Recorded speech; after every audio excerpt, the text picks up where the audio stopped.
Do what thou wilt shall be the whole of the law. Hyperabyssic Ontology, Part 5, Binah. According to this Lacanian reading of the Tree of Life, Binah, that which hears the logos or word of Hokmah, corresponds to what Lacan calls the imaginary.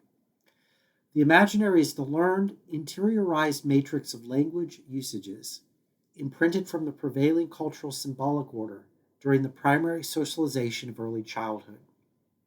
And it undergirds the linguistic construction of interpersonal, but not yet fully private or individual psychic experience.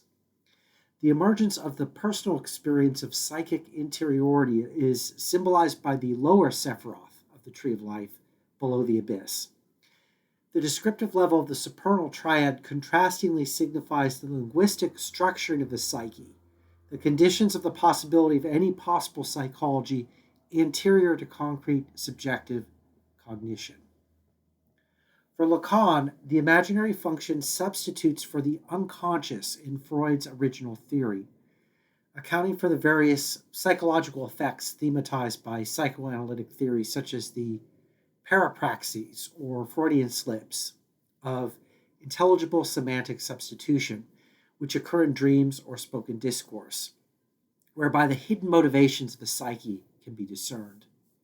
Freud thought these phenomena implied a kind of psyche behind the psyche, a deeper level of the mind beneath conscious self-experience. However, Lacan, influenced by Jean-Paul Sartre's phenomenological critique of Freud's dualistic division of intentional consciousness in being and nothingness, as well as other contemporary criticisms of psychoanalysis, attempts an alternative explanation of these effects in terms of the semantical slippage inherent to the incomplete quality of language itself, thereby eliding the need to posit deeper levels of the mind that are somehow unconscious while still being an aspect of consciousness, a position of Freud's that has historically engendered skeptical objections. Lacanian theory generally does not use the term unconscious, instead deploying the concept of the imaginary to discuss the phenomenological domain of the excess or surplus signification of mental state and speech acts thematized by psychoanalytic analysis. Indeed, in some sense, the imaginary is not a mental phenomenon at all.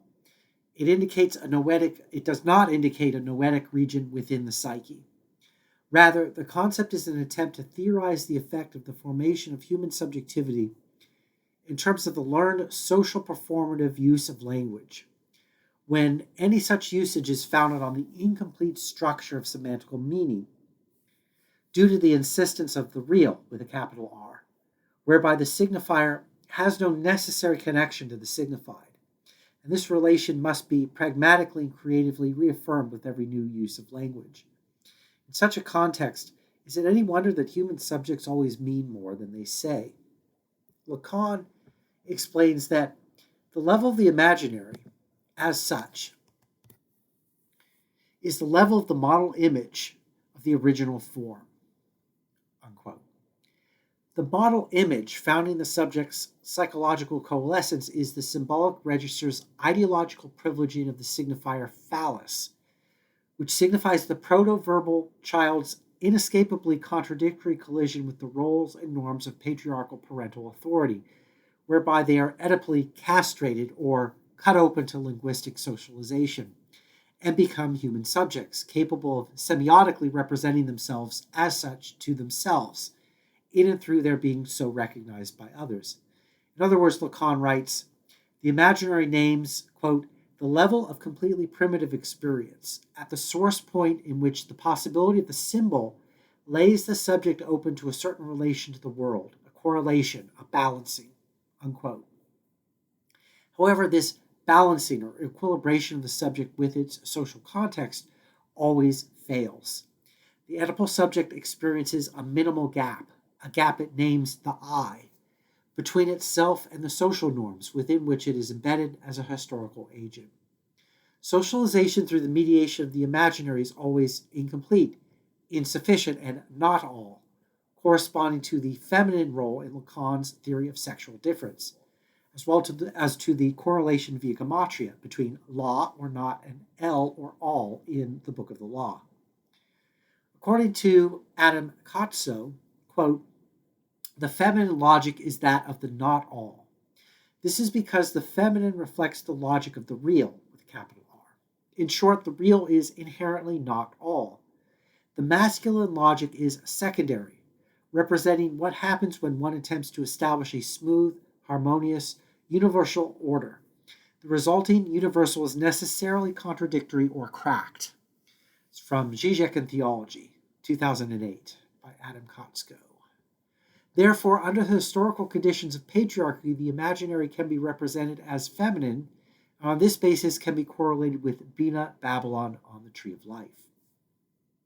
The radical political implications deployed in Lacan's theory of the imaginary robustly overlap with the social priorities of the magic of the new eon. Traditional patriarchal pedagogies emphasize the conformance of subjects to the name of the father, the organic hierarchical structure of roles and duties nominated by the given cultural symbolic order. Lacan instead insists on the traumatic but also implicitly liberating impossibility of the subject's adequate imaginary inscription in terms of any possible symbolic order. This ontological openness of human subjectivity leads Luce Irigaray in her book This Sex Which Is Not One, from 1977, and elsewhere in her work, as well as other post-structuralist French feminist philosophers influenced by Lacan's theory, to advocate for the construction of a feminist imaginary to creatively reconfigure the symbolic legacy of patriarchy in terms of novel strategies of social being. In a thelemic context, this political possibility can be brought into constructive dialogue with the primary correspondence of the goddess Babylon to Binah and to the imaginary. It's the active agency birthing and creating the lower Sephiroth of the Tree of Life out of the matrix of possibilities represented by the symbolic order corresponding to chaos Hokmah. What especially distinguishes post-structuralist feminism is its insistence on anti-essentialism in its thinking of sexual difference. What this means is that woman does not for this philosophy designate a definite fixed domain of gender expression in natural opposition to a contrastingly definable category of maleness, but rather that both presumed categories are radically historical, socially constructed, and ontologically ungrounded appearances. In The Second Sex, 1949, by Simone de Beauvoir, whose influence on subsequent currents of French feminist thought cannot be understated, she argues that woman's experience, and by implication all experience of gender, is an existential project whose meaning is not predetermined. In the context of the interpretation of the symbolism of the Tree of Life offered here, this means that the correspondence of Binah to Babylon, like the correlation of Hokmah to the phallus, is strategically provisional and posited for the purpose of calling out the patriarchal historical origins of the Kabbalistic tradition, and indeed of all presently existing language systems, so as to set the stage for the potentially liberative supersession of this frame of reference through the subsequent open-ended permutation of gender symbolization in the practical magical reading of the tree.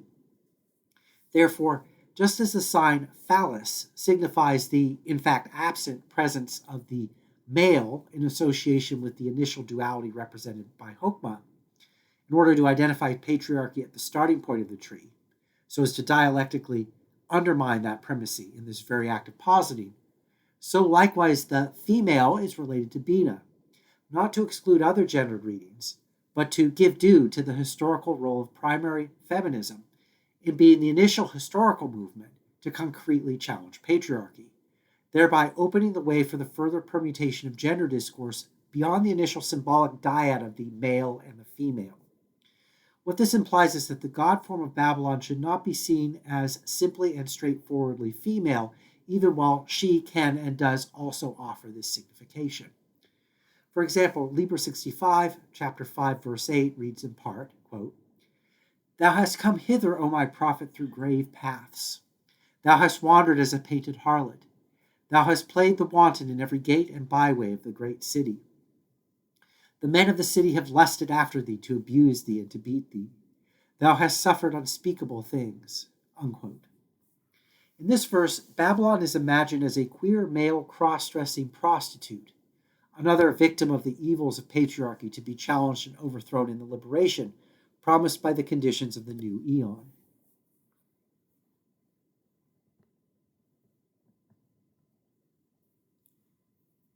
Crowley as prophet is furthermore identified in this verse with Babylon, just as he is also identified with the great beast, and by extension, any magician of whatever gender can in principle identify themselves with both god forms. Therefore, the symbolism of Binah Babylon, just like Chokmah chaos, cannot be essentially identified with any gender, but only provisionally interpreted in gender terms depending on the appropriateness of the context of interpretation. Continuing his description of the function of the imaginary, Lacan writes, quote, "What is at issue is not the recognized as symbolized and verbalized. Rather, we rediscover the problems raised by Platonic theory, not of remembering but of reminiscence," unquote. Lacan's references to Plato's speculation that human knowledge is possible because of the recollection of the forms perceived by the transmigrating soul between its physical deaths and rebirths. In the Phaedo, Plato speculates that, quote, "we had knowledge both before and at the moment of birth of all absolute standards," unquote. However, Lacan's reference to Plato does not imply that Lacan shares his philosophical solution to the problem of the source of the background intelligibility of the world, what Martin Heidegger calls being with a capital B. Lacan's repetition of Freud insists on a materialist account of this phenomenon in terms of the social performative role of language to construct the hermeneutical horizon of our humanly shared life world. This requires a break with the Platonic traditions of spiritualistic idealism. Therefore, while the imaginary, like Carl Jung's concept of the collective unconscious, functions as the source matrix of the chains of symbolic association that thread their way through the phantasmal representations of dreams and reverie, for Lacan, the imaginary is the semantic field of intelligibility, formed by the subject's acquisition of language, not Jung's idealist realm of spiritual archetypes. However, Lacan's materialist break with naive idealism is dialectical, not reductive, and it explicitly affirms the primacy of the virtual ontology of the socially constructed life world, within which human beings live, move, and have their being. Perhaps the professional chemist or physicist is directly concerned with something like an objectively human independent material reality distinguishable from the human dependent domain of being. Yet, even in these cases, their interactions with the thoroughly alien world of quantum physics that describes the observable behavior of atomic structure must be robustly mediated by the mathematical, symbolic, scientific theories used to linguistically describe the phenomena under investigation. What this means is that human subjectivity simply has no immediate access to a pure reality outside of language. Therefore, perhaps counterintuitively, it is materialism, not idealism, that provides the best methodology for understanding the way in which, as human beings, we always already exist within a magical universe of our own creation, and how the virtual reality of the life world so fully envelops us that it has no intelligible outside. As Slavoj Žižek aptly explains, our quest seeks, quote, "not the reality behind the illusion, but the reality in the illusion itself," unquote. Indeed, due to the incomplete ontology of the imaginary, we are literally haunted by our potential freedom in terms of the real, the Kabbalistic zero that defines the ultimate horizon of being. The imaginary's anti-subjective quality precludes its structure from direct psychic apprehension, leading to its functioning as the ground of the spiritualistic phenomenon of magical experience. Because conscious language uses requires the unconscious suppression of the total field of abstract symbolic associations the subject has learned to clear the intentional mental field sufficiently to allow determinate experiences to occur, a specific representation appears, not everything else associated with it. Nevertheless, the everything else within the background field of associations continues to symptomatically intrude itself into the experience of the subject, uncannily, as if caused by an independent consciousnesses, alternatively haunting or gracing the soul. Freud uses the term unheimlich, meaning the uncanny or spooky, to describe the unsettling effect of spiritual possession. Therapy, or initiation, requires an inversion onto the imaginary as the basic process of magical invocation, leading the magician beyond the immediate forms of their desire by way of the activation of the occult dimension of the drive, opening them either to the possibility of deeper psychic integration in terms of their true will, or else to the danger of psychotic disassociation for the unwary and irresponsible practitioner. To safely achieve the ascent of the Tree of Life, there is therefore a twofold process of initiation in the Thelemic system of magic. First, Horus, as the symbolic stand-in for the holy guardian angel, is the visible object of worship, and the Hierophant, or primary initiating god form within the outer college of the traditional Rosicrucian lower grades of neophyte to adept, overseeing the ascent to Tiferet and attainment of the personal gnosis of the true will.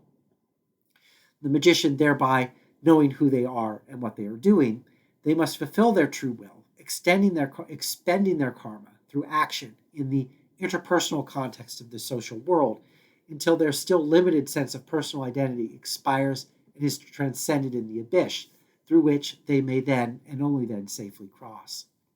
This second, deeper initiation is presided over by the god form of Babylon, who represents the transpersonal work of the inner and invisible college, for beyond the visible object of worship, the others are secret. For the beast and his bride are they, and for the winners of the ordeal X. But what is this? Thou shalt know. Book of the Law, chapter 3, verse 22. Love is the law, love under will.